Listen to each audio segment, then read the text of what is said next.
Hey guys, Jake here, coming at you with another math lesson today. Doing it live again this week, Monday night. Um, hope you all are doing well. Today we're going to be going over, like the video title says, we're going to be going over how to find the area between two curves. Really, in my opinion, what is the easy way to find the area between two curves? I'm going to be showing you just some kind of tricks that I use when I'm doing these kinds of problems that I am sure if you keep these in your mind as you work through area between two curve problems, it's going to make your life way easier, and you're going to have a much easier time doing these types of problems so that you can do them on your own without much trouble, really. This is one of the topics on my integral calculus cheat sheet or my calculus 2 study guide. There is a link down in the description and in the pinned comment below if you want to check that out. So you can go grab that. That should help make really all calculus 2, all integral calculus, a lot easier for you. But this is one of the topics on there, so should help make finding the area between two curves a little bit easier for you as well. As always with these live streams, if you do have questions, feel free to throw them in the live chat, and I'll do my best to answer whatever questions you have. And yeah, that's pretty much it. Let's go ahead and jump on into the problems we have here. We're going to be going through a few examples, but I really just want to kind of point out the thought process I go through when I do these problems, because it really is, really like, oh my gosh, I'm sorry, totally stuttering over my words here. Really like any other topic in math, especially calculus, if you keep the kind of process or thought process in your head as you work through these problems a certain way, it's really going to make your life a lot easier. So really wanted to show you what that thought process is so that you can apply these exact same steps really very easily to pretty much any sort of find the area between two curves problem that you're going to run into to get to the answer easily. So here's what we're going to start with. We're going to sketch the region enclosed by the curves, then find the area of the region. So, this problem does kind of lay out the general steps that we want to go through. Really, any sort of problem where they say find the area between two curves and they give you a few different curves, or, what you may see is find the area between a curve and a line, or find the area between a curve and one of the axes, or between, the X and the Y axis. Really, all those are going to follow this exact same process. So this exact same process that we're going to be going through, all these steps, are the exact same steps you want to go through for any sort of, find a region bounded by some curves, or find the region between two curves, or whatever the case is. It's all the exact same process. And this problem kind of gets at that, which is the first thing that you always want to do when you're doing any of these types of problems is to sketch the curves you're dealing with, sketch the region that you're dealing with. That's really going to help make things a lot easier. And the reason is it's going to help make it a lot easier for you to figure out which direction you want to integrate with respect to. And we'll get into that a bit more in a minute. But first thing you always want to do is sketch the regions. So that's generally going to start with just like a 2D XY axis graph of whatever situation is being described. Now, that really is kind of the case for most things in math, to be honest, especially calculus, but especially with these, it really helps to draw it out because it's going to make it a lot easier for you to see if you should be cutting up your region with horizontal or vertical rectangles. And I'll talk a bit more about what I mean by that in a minute. But what you want to do is graph these two functions. So first of all, it would probably help to, solve each of these equations for the same variable so that you could graph it. There's kind of a couple different ways we could go about this function right here, 4x plus y squared equals 12. We could solve it for y, we could solve it for x. Either way, we could then kind of proceed to graph it. I'm just going to go ahead and solve for y because that's probably the standard way that you would see things like this solved for. So first of all, we'll minus the 4x over to the other side, giving us y squared equals 12 minus 4x. And then we can take the square root of both sides, giving us y equals the positive and negative square root of 12 minus 4x. So then if we want to kind of think about the transformations or translations of a parent function, what this is going to kind of rework into is positive and negative square root of 4 times, actually, let's say negative 4 would get pulled out here. And then we'd have x minus 3 within here. So basically all this is saying is we have our parent function, which if you think of the parent function square root of x, taking this tells us how we can, what transformations we can apply to this parent function in order to graph this. That's probably a topic for another video, doing translations and transformations. If you need a refresher on that, I definitely check into that. That's a little bit off topic of, finding the area between two curves. So I'm not going to get into that in too much more detail. But for now, we'll just say that this is, what we'll use to graph this function. So the parent function of square root of x just looks kind of something like that. Of course, I haven't labeled my axes yet, so it's not particularly interesting, but basically what we're going to have to do is we're going to shift this square root of x to the right 3 units, and we're going to have to, let's see here, we're going to have to compress it by, squish it down by a factor of negative 4, actually. So, yeah, basically that's going to create a square root kind of over, 3 units to the right, and then compressed to a factor of negative 4 in the x direction is going to flip it. And it really isn't too important at this point, like how exactly like how this is labeled. So I'm not going to worry about labeling my axes at this point. Like I'm not going to worry about where this function intersects with the y-axis quite yet. And in fact, that's really actually not going to be super important at any point, because first thing we're doing here is just sketching a graph. Really, this just needs to be a very rough sketch. We don't need to, figure out the exact points that this entire function is going to go through. We really just need a rough sketch here. So doing that is going to give us something like this. And then this function here, y equals x, that just gives us a line that goes like this. Boom, like that. So this is good enough, even though it's not labeled, it's not a particularly interesting graph of this function, or, not detailed, not a very helpful graph. We really just need a rough sketch, because really all we're trying to do is figure out the general shape of the region that we're trying to find the area of, which we can see here. The area that is trapped in between these two functions is right here. So we have this area right here that we're going to be taking the area of. And that's really all we were trying to get at here. We weren't, like I said, we weren't trying to get a super detailed sketch of what this looks like. So let's see here. Sorry, I'm just trying to kind of double check that I got the right shape here. -1. Yeah, okay, perfect. So once you have sketched the region that you're trying to find the area of, what you want to do then is think about which direction we want to integrate this area. And that's really just going to come down to one simple question. Okay, this is really something that a lot of people have a hard time with, but there's a much simpler way to kind of frame it.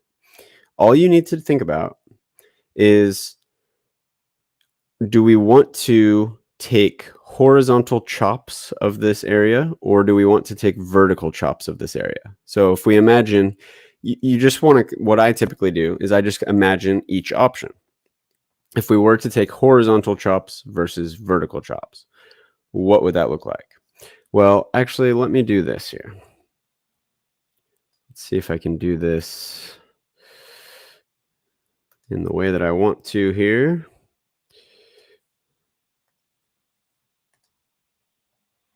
Perfect. Okay, so this should be, good enough to show what I'm trying to show here. If we imagine taking a horizontal chop through this area, really when you think about integration, all you're doing when you're integrating a function is you're creating some area, just like we've created here, and you're chopping it up into a bunch of infinitely thin rectangles. So just imagine this red line that I've drawn here that I'm moving around. Imagine that as a rectangle, a super, super, super thin rectangle. And as we move it, if we imagine our horizontal chop or our horizontal slice, the horizontal slice is going to move vertically, right? So as we move our horizontal slice vertically through this region that we've shaded green here, think about what would be basically the top or the bottom function of our integration, or in this case, the left and the right function. When you're looking at a horizontal slice, it's always going to be left and right. When you're looking at a vertical slice, it's going to be top and bottom. So as we look at where this red line that's moving vertically here, this horizontal red line, where does that intersect with the two functions that we've graphed or sketched, the two white functions that we've sketched here? Well, you can see all the way through the right edge of this green region, so like right here, is always, where this red line intersects with this rightmost edge of our green region here, is always the exact same function. It's always this y equals plus or minus square root of -4 times x minus 3. It's always that same function. And then similarly on the left edge, the left side, the red line intersects with this left edge of this green region here, always with the same function, right? This whole left edge here is kind of portrayed by this function right here, x equals y. So basically, if we were to take a horizontal slice through this thing, we're always going to use the same function for our right edge, which is this one, and we're always going to use the same function for our left edge, right along here, which is this one. So based on that one fact right there, we always have the same function as our right edge. We always have the same function as our left edge. That is a huge clue that probably taking the horizontal slice is the way to go. Because if we take the horizontal slice, we're going to be able to put this down into one single integral. Right? Now, if we think about the vertical slice, so think about now doing our line vertically. Actually, let me do that over here.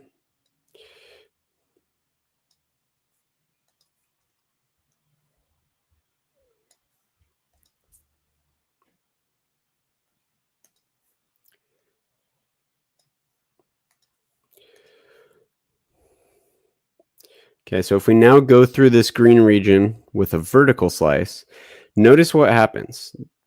For this whole portion, from here over to the left edge of this green area here, this line, this x equals y line, is the top of our region. This red line intersects with the top of our region with that function.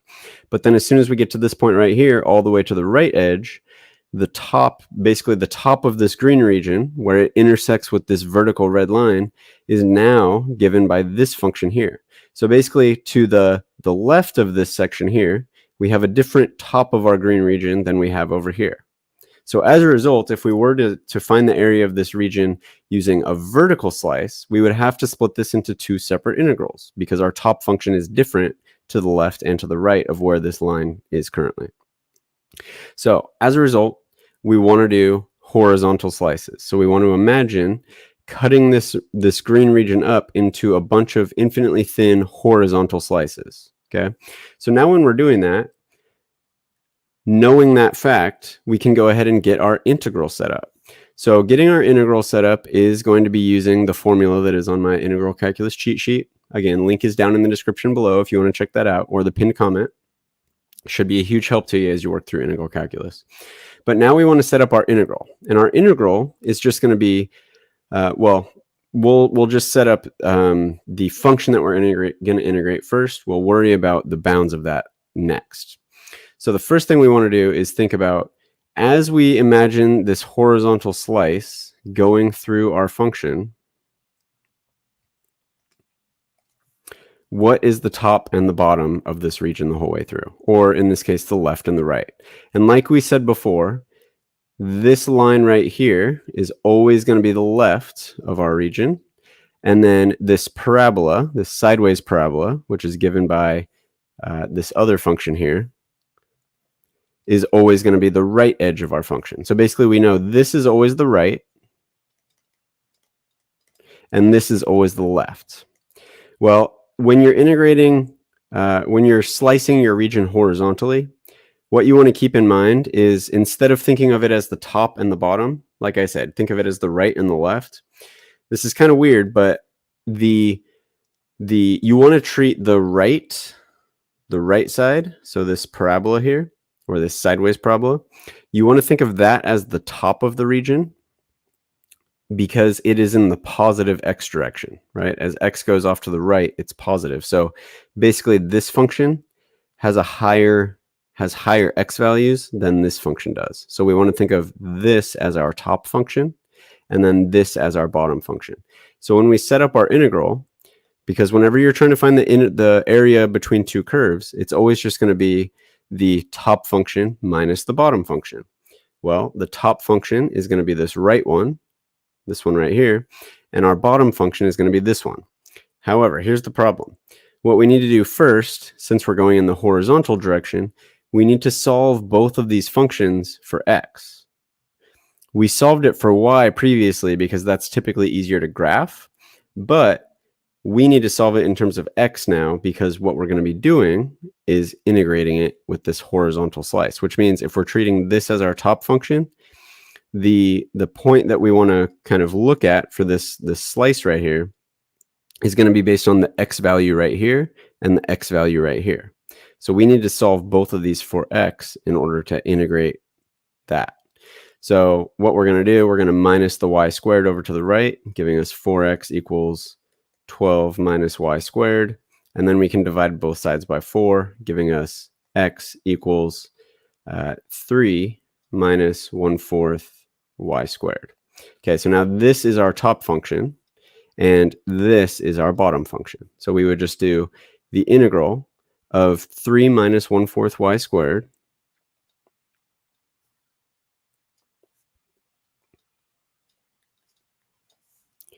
and then minus our bottom function. In this case, our bottom function is just x equals y. Since our bottom function is just one variable here, we don't need to worry about it, but normally you would want to make sure to put parentheses around your entire bottom function. So basically you're doing your entire top function minus your entire bottom function. And then you would just put dy. Since our functions here are in terms of y, we're going to put a dy here. Now we just need to figure out the bounds of your integral. Well, the bounds of your integral are always going to be basically when you're integrating horizontally, it's going to be the very bottom tip of this region and the very top tip of this region. So we need to figure out basically where these two functions intersect. And then whatever those y values are is going to be the bounds of our integral here.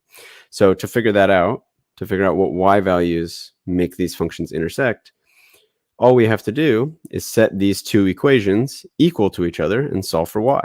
So we would just have to do 3 minus 1/4 y squared equals y and solve for y. Well, to do that, we would want to get all of our, since we have a quadratic here, we have a y squared term, a y term, and a constant term. We just want to get all of our terms over on one side of the equation here.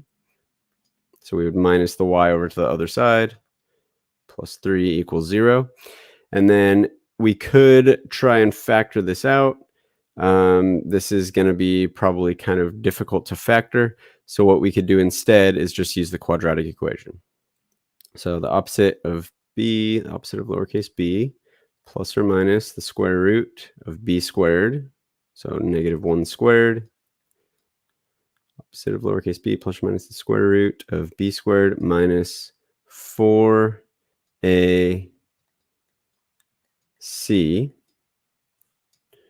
all over 2a. So y will be these, which is going to give us 1 plus or minus 1 minus 4 times minus 1/4 is positive 1 times 3 is 3. So 1 plus 3, square root of 1 plus 3 is square root of 4. and then all over 2 times negative 1/4 is negative 1/2. So that'll be 1 plus or minus 2 all over negative 1/2, which will give us 1 plus 2 is 3 divided by negative 1/2 is negative 6, and 1 minus 2 is negative 3. Nope. 1 minus 2 is negative 1, sorry. Divided by negative 1/2 is going to be 2. So basically this will intersect at y equals 2, and this will intersect at y equals negative 6. So the bounds of our integral are going to be negative 6 up to 2. So now this is going to be the integral that we're going to want to evaluate in order to find the area between those two curves. So just to kind of simplify this a bit, we would just, put the negative sign through the parentheses there.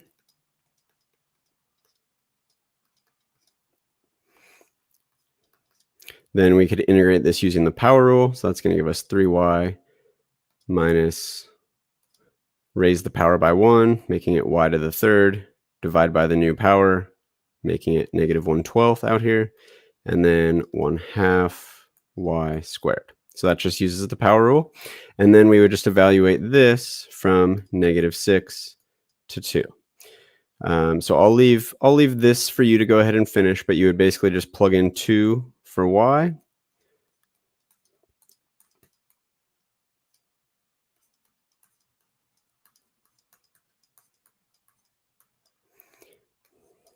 And then minus plugging in negative 6 for y.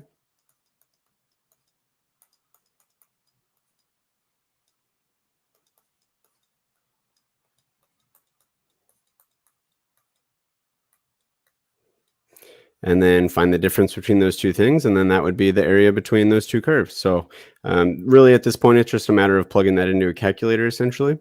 So I'll leave that to you, but that would give you kind of that final number, which represents the area between those two curves.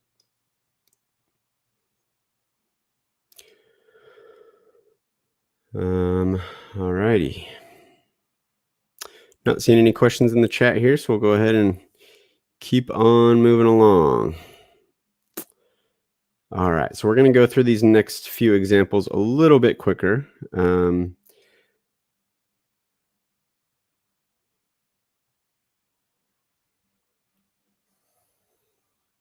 All right. So, next one here.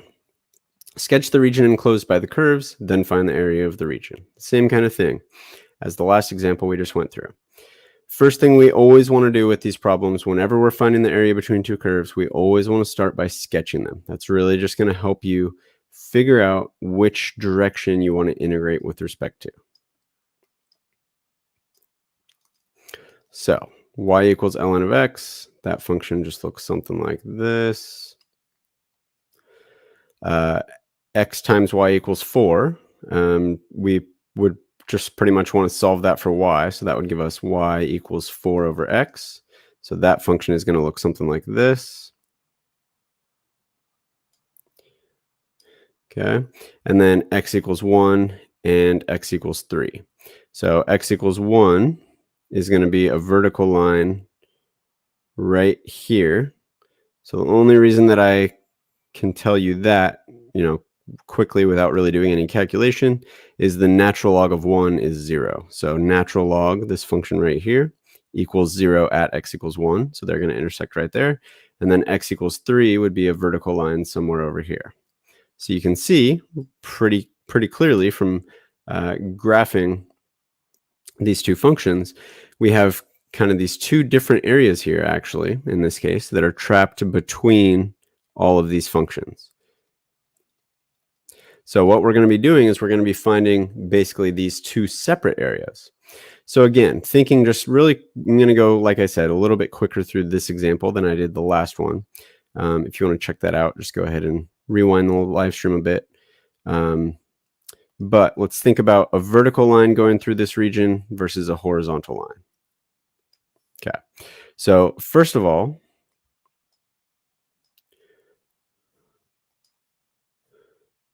the vertical line. So if you imagine a vertical line going through each of these two regions, you can see this whole region right here, we have this natural log of x function acting as the top of this region, or basically the place where the top edge of this region intersects with our vertical red line.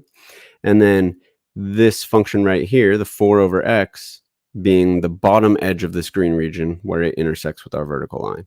So throughout, from where these intersect right here all the way to this right edge, we have the same top function and the same bottom function. And then exact same thing over here. We have the same top function and the same bottom function over here. They did switch, but it is the same function still. So that's fine. That's going to make it not too difficult to split that up. If we think now, though, about our horizontal split going through these, it's not nearly as simple, because you can see as we start to go up through here, we have kind of in this little region over here, we have this acting as our right edge and this function right here acting as our left edge. Then when we get up into this area, we actually have like 4 different tops and bottoms. We have this as a right edge over here, this as a left edge here, this is a right edge, this is a left edge. And then we get up into this section, and then we have the same kind of thing again. We have a different right edge, left edge, right edge, left edge. That is just terribly complicated, and that's going to require us to split this into a bunch of different integrals. So that's really the kind of main trick that I always use when I'm doing these. Now, one quick thing about this problem specifically, and this is a very common thing that you'll want to keep in mind.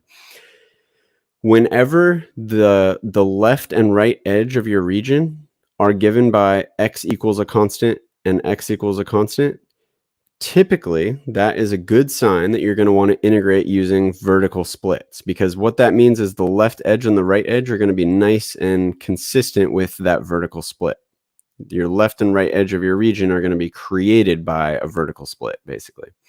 If we had some y equals a constant and x and y equals a constant being the top and the bottom of our regions, we'd probably want to go horizontal. So basically, you want your split to go in the direction of what these edges are. And that's not necessarily always the case. I'm just saying that's a pretty big hint that since the left and right edge of these regions is perfectly vertical, that we want to do the vertical split. So now we just need to figure out a couple things. And this is, again, where the formula on my integral calculus cheat sheet, linked down in the description below, where that's going to come into play. When you're doing this, you're always going to want to integrate your top function minus your bottom function. Well, in this case, we're actually going to have to do this in 2 separate integrals, because you can see this region on the left here, we have this function, this y equals 4 over x is our top function, and the natural log of x is our bottom function. But then when we get into this region on the right, now our natural log of x is our top function, and the 4 over x is the bottom function. So we're actually going to have to do this in 2 separate integrals, because we have kind of 2 different sections where the top function and the bottom function are 2 different things. So basically what you want to kind of keep track of is we're going to have these 2 separate integrals, which we're going to add together, where one of them, our top function, is basically from this left edge to where they intersect here. Our top function is 4 over x. Whoops.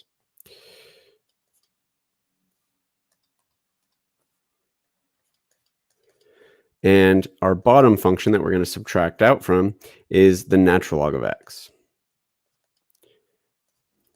Okay, and then over in our right region here, like I said, the top function, so we do top function minus bottom function. The top function is natural log of x.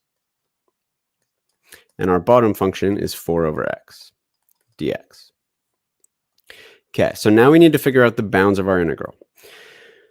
To figure out the bounds, we need to figure out basically what's the left edge of each of these 2 regions and what's the right edge of each of these 2 regions. Well, we can see in our first region here, the left edge of this region is this vertical line on the edge here. That vertical line on the edge there was x equals 1. So we know the left edge, the lower bound of this integral, is going to be 0. Now we need to figure out the right edge, which is going to be where these 2 functions intersect, where 4 over x intersects with ln of x, or in other words, where they equal each other. So this is not a super easy thing to solve for here. And in fact, no, that should be okay. Okay, yeah, let's think about how we could solve for x here. So what I'm going to do is go ahead and multiply the x over just to get everything on one line here. So we're going to get 4 equals x times ln of x. Then to get rid of the ln, to get this x out of here, what we're going to go ahead and do is raise both sides of this equation up to the power of e. So that'll give us e x to the ln x. So now what we could kind of think of this as, these powers here.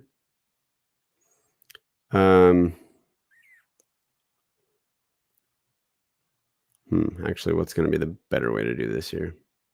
So let me take this down here real quick. So we have e to the 4th equals e to the x times ln x.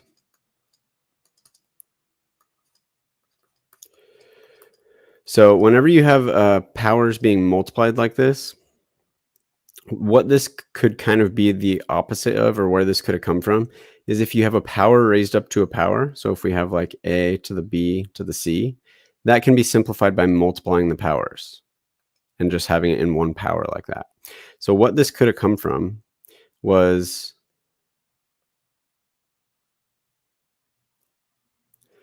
basically e to the ln of x raised up to the x. Okay, so then what we can do, whenever, just looking at our power here, ln of x to the x, whenever you have basically ln of x, whenever you have natural log of something raised up to a power, what you can do is move the power in front of the natural log, giving us e to the, nope, sorry, never mind. That's not what we want to do here.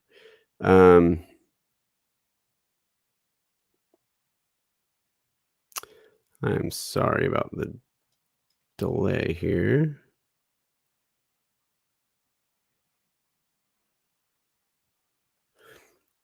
All right, here we go. E to the ln of x. The e and the ln are going to cancel. So this is just the same as x to the x equals e to the 4. And then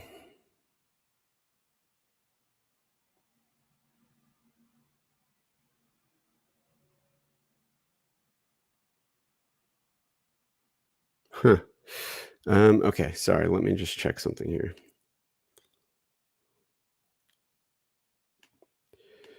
Definitely should have figured this out ahead of time. Sorry, guys.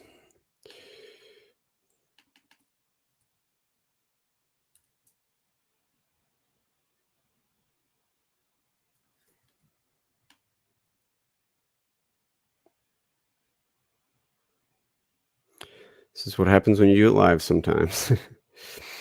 All right, so where natural log of x equals 4 over x.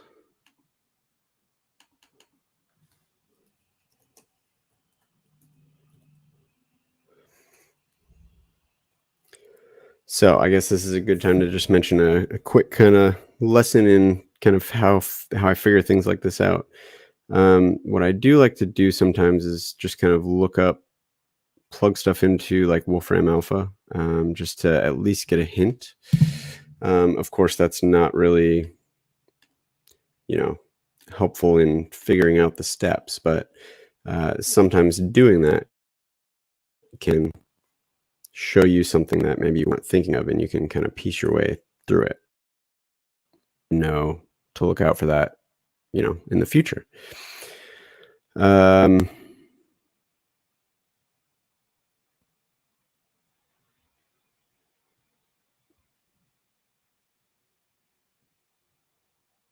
This is very odd, actually. Seems there's not a way to solve without using a computer.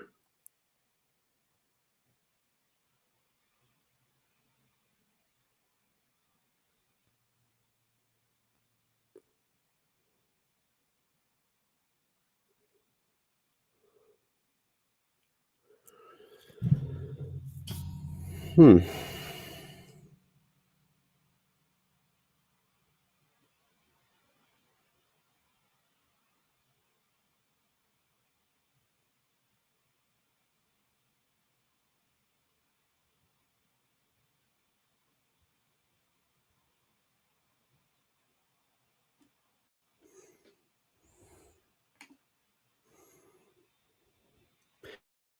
E. Okay. Shoot.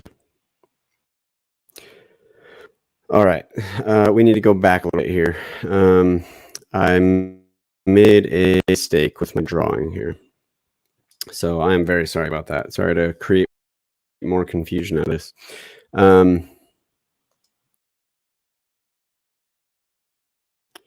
We need to go back because unfortunately, this graph is not exactly right. So you go back. I kind of went through this not well here. Darn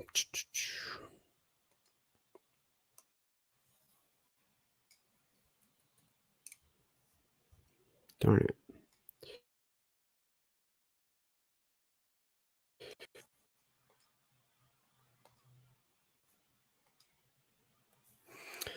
Okay. Fortunately, this is a great example for the process and experience of learning, and calculus and in math in general. Sometimes, unfortunately, you have to just give your best shot at something and see how it works out and realize where it goes wrong and go back to the beginning, or close to it. So there's one major error that I made that unfortunately it took me too long to realize that I made that error until we went way through the problem. But the error is this.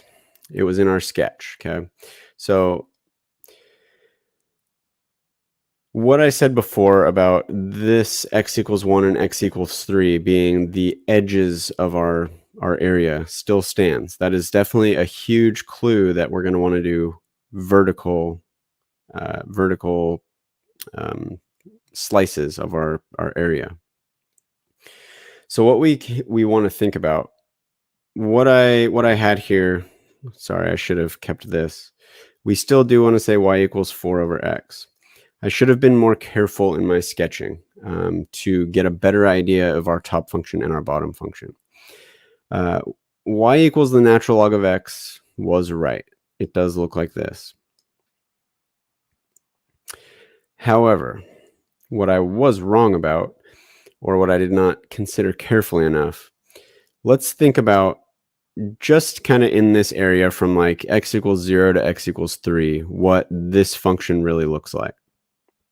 So to do that, let's just kind of plug in a few x values and see what we get. So if x is 1, we get y equals 4. So this really should be basically like right here.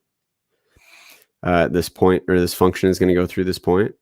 At x equals 2, we get 4 over 2, which is 2. So at x equals 2, we get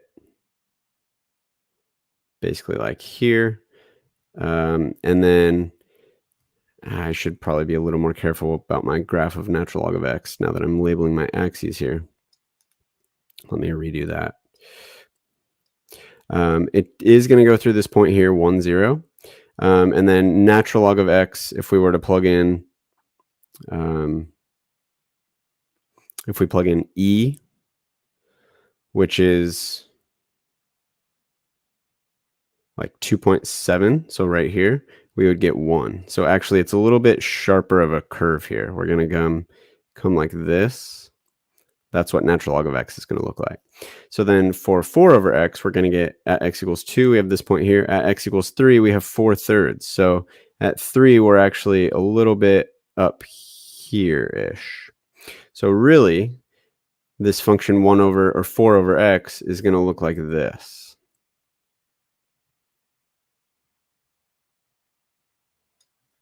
Okay. So the reason why this is very important is because now if we think about the edges here, x equals 1 and x equals 3, we would get a vertical line at x equals 1 and a vertical line at x equals 3. Well, notice how this is a bit different from what I was drawing before here. Now we have this region here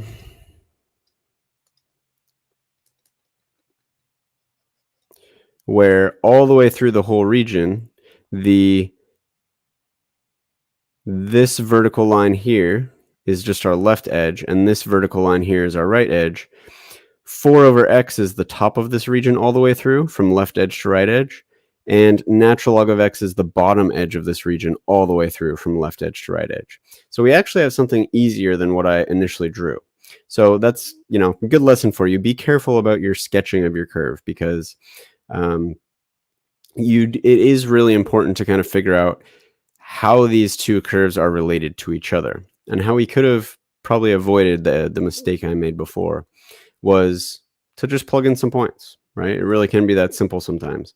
Just plug in some points that is, around the region. So this, x equals 1 and x equals 3 tells us that between x equals 1 and x equals 3 is probably what we care about. Just plugging in some x values around that area could have kind of helped us to avoid that problem. So now that we've gotten that, terribly sorry about that mistake there, but like I said, that is a good lesson in kind of the process. It can be helpful too, as you're learning this stuff, to use a calculator or Wolfram Alpha or something like that to graph your functions so that you can see what they look like and use that in your sketches. But if you're on a test or something, obviously that may not be an option. I would just recommend plugging in points within the area that you're concerned with. All right, so now that we've got that, we know, again, going back to the formula on my study guide, we're going to do the integral of our top function minus our bottom function, right? Well, like we can see here, like I just pointed out here, our top function is 4 over x all the way through, and our bottom function is ln of x all the way through. So that's really going to be actually pretty straightforward. We're going to take the integral of 4 over x minus the integral of natural log of x with respect to x. And then we know that our left edge is just x equals 1, and our right edge is x equals 3. So that's going to be the bounds of our integral from 1 to 3. Okay, so now we can integrate this. The integral of 1 over x is going to be, let's see here, is going to be natural log of x. So the integral of 4 over x is 4 times natural log of x. And then the integral of natural log of x is actually fairly complicated to find. Well, not really, actually. I shouldn't say that. It would take a handful of steps. I'm not going to go through the whole process of finding that. If you wanted to find that by yourself, you could use integration by parts, actually, to find the integral of ln of x. I'm not going to go through all those steps. I believe I've made a video on that if you want to check that out. But if not, just to give you a hint, integration by parts would be the way to do that. But the integral of natural log of x is x times natural log of x minus x. So we're going to have x times natural log of x minus x. So keep in mind, this right here is the integral of ln x. Since we had minus ln x here, we need to say minus all this stuff in parentheses. So now that we've integrated that, we can evaluate that from 1 to 3.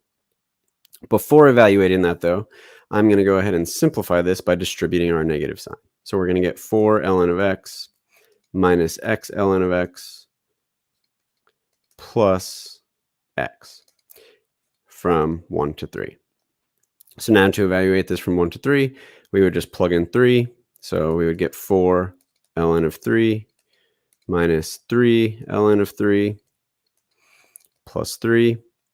So that is plugging in our upper bound, and then we do minus plugging in our lower bound. So 4 ln of 1 minus 1 ln of 1 plus 1. And make sure to put all this in parentheses so that this minus sign right here is going to distribute through there. So now we can simplify this. 4 ln of 3 minus 3 ln of 3 is just 1 ln of 3 plus 3. ln of 1 is 0, so both these terms right here are going to go away. And then this negative sign will distribute to this plus 1, giving us minus 1. So we get ln of 3 plus 3 minus 1 is plus 2.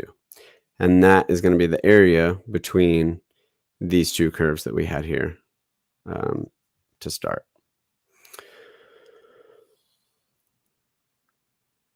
All right, still not seeing any questions in the chat up there, so we'll go ahead and keep on going. As always, if you do have any questions about the problem I'm doing or anything else, even if it's off topic of finding the area between two curves, just throw your questions in the live chat. I'll do my best to answer whatever you have. So let's go ahead and get into this example here. We have sketch the region enclosed by the curves, then find the area of the region, same as we've been doing. And the functions we have this time are x equals 1 minus y squared and x equals y squared minus 1. So again, like always, first thing we want to do is start by sketching our graphs, start by sketching our functions. So in this case, since both of these are given in terms of x, I'm just going to leave them in terms of x, and we'll just kind of talk about how we could actually graph those. Because that can be kind of helpful. So let's go ahead and put some labels on this one.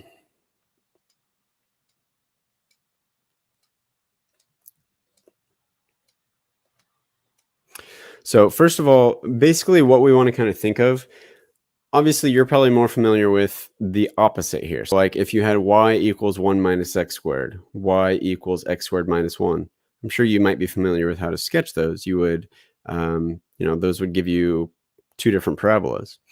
Well, in this case, since it's x equals something in terms of y, x equals something in terms of y, what that's basically going to do is create the exact same situation that we would if they were switched, but it's just going to be like mirror imaged across the line y equals x. So basically, instead of this giving us instead of y equals 1 minus x squared giving us a downward facing parabola, this is going to give us a sideways facing parabola.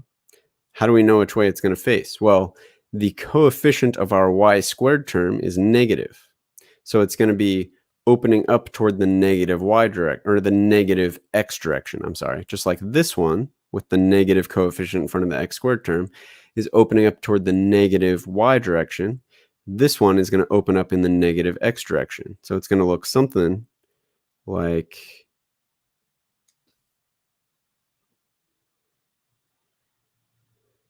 this. Okay.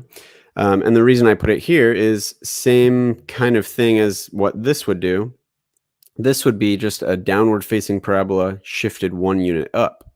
Well, this is the same idea, except it's a downward facing parabola facing downward in the negative x direction, which actually is facing to the left, shifted up 1 unit, or up 1 unit in the positive x direction, which is basically to the right 1 unit.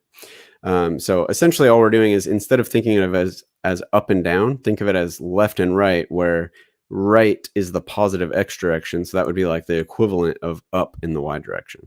It's kind of a weird way to think about it, but that's basically what that graph would look like. And then same kind of idea over here. This is going to be an upward facing parabola moved down 1 unit. Or in other words, since it's reflected in the y and x direction, it's going to be a rightward facing parabola shifted 1 unit in the left direction. So it's going to be like this. So I almost like to think of it as like, what if gravity went sideways in these kinds of situations where like x and y are being flip-flopped like that? Just think of x, think of right as up, and think of left as down. And then basically it's kind of the same idea here. The positive y direction, it behaves as the positive x direction did before. So up is like the old right, and down is the old left. Right is the old up, and left is the old down.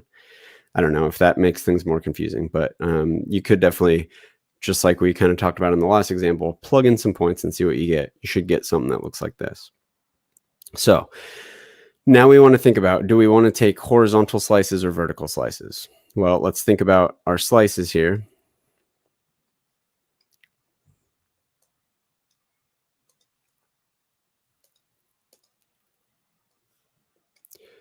first of all, our horizontal slices as we go through this region horizontally.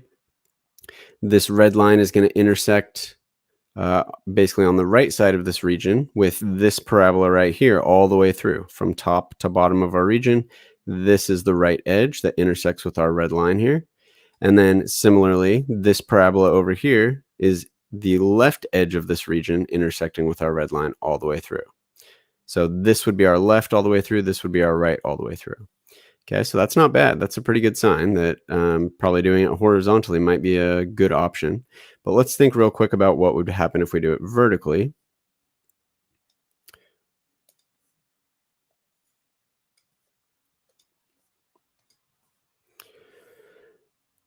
Notice over here, we have this parabola being the top of our region intersecting with our red line, and this parabola being the bottom of our region intersecting with the red line. But then as soon as we get to this point right here, it switches. We now have this function being the top and this function being the bottom, which is different of what it was over here. So we would have to split this into two separate integrals in order to integrate this area if we were doing vertical slices. But horizontal slices, we didn't have to do that. So that's probably going to be our best option, is to go horizontally through it, because always this is our left edge right here, which is this function. So this function is our left or bottom because it's in the negative x direction. And then this function is our right all the way through. That is the right edge of our area. So this is right, which is the same as the top function. Okay. So that's typically going to be the case when you're integrating in the horizontal or splitting up, cutting up your function in the horizontal direction. Your right function is now the top, and then your left function is now the bottom. That is kind of a general rule of thumb, because like I said, when you're thinking about these kind of reflections in the XY direction, this kind of 45-degree mirror image like this, basically this now becomes up because it's the positive x direction.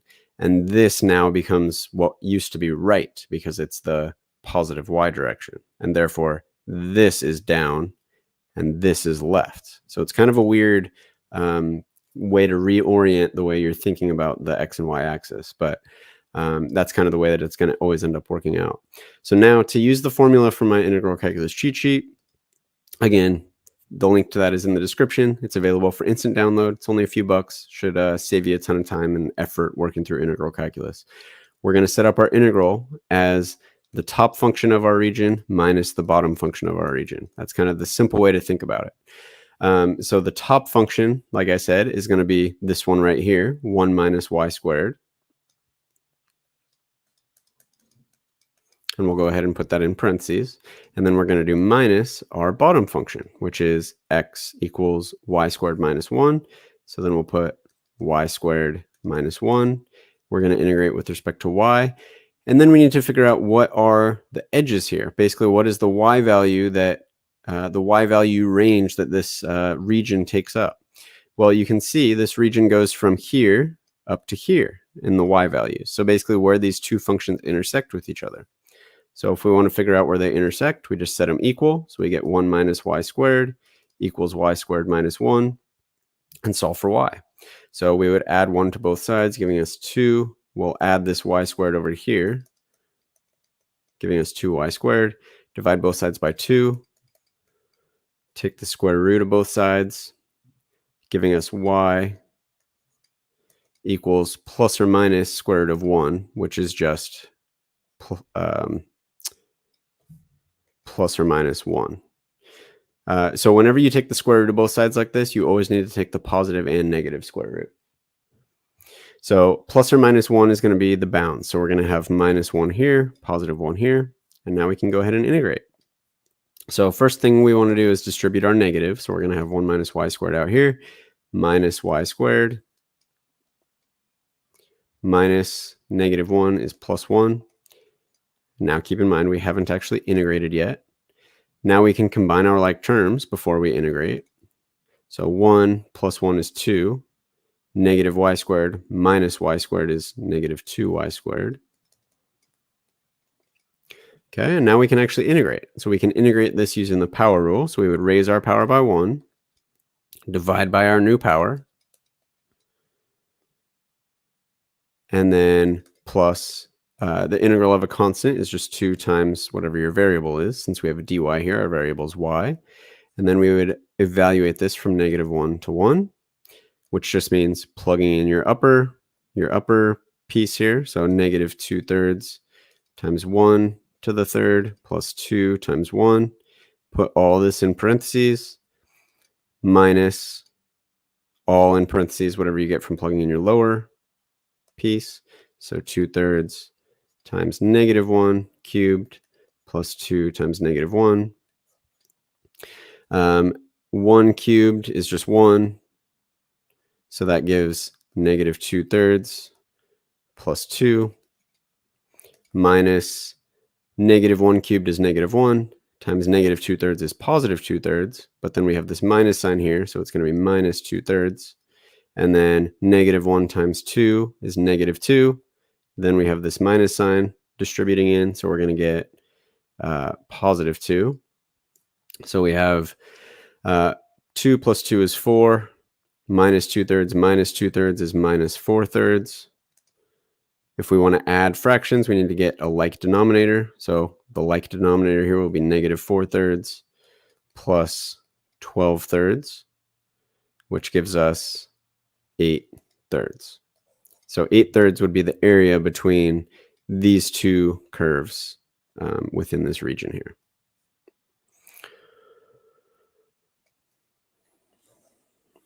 All right. Not seeing any questions here in the chat still.